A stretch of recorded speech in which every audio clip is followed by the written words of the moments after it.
So this is a bit more vulnerable question. What failure have you experienced? What did you learn from a failure in your time in the industry?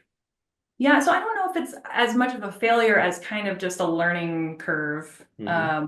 with working with different people. I thought Just you were going to say it's not much of a failure, it's more of a success, but let me tell you, I not the flipped answer. it. Don't worry about it. Killed it. Killed it. Yeah, I Killed actually that. don't have failures, Yeah, so I'm not actually, sure what not you're familiar with talking that about. sensation, actually.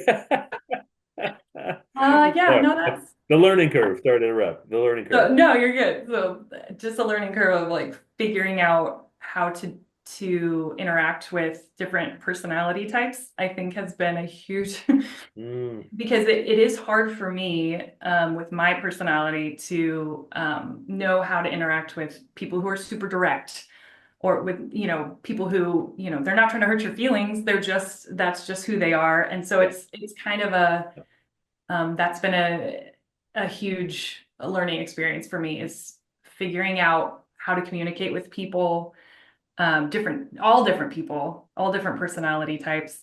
So yeah, so that's probably been the hardest. I don't know about the hardest. It's been the biggest learning curve that I've had in this industry, for sure. Sure. Yeah.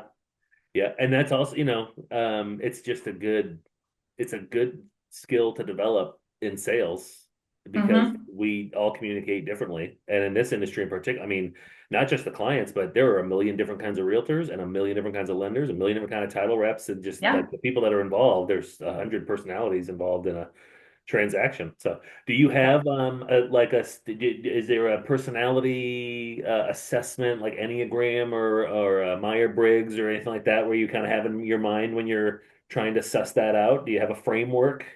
A little bit. I don't think it's like as um developed as that, like like I know people in our office, there are people in our office who always talk about like disc profile and, Yeah, those type of things, yeah. and that's kind of in the back of my mind, but also I love Enneagram, so I think it loosely, yes. Woohoo, Enneagram Enneagram. nine, classic nine right here. So yeah, my peacemaker self is, trying to navigate dealing with, a, a six or, Yeah, whatever, yeah. So it's just different personality types, but yeah, so it's nothing as concrete as like really putting them into boxes, but I think just trying to figure out how do I communicate most effectively and what are their needs? Like what do they need from me?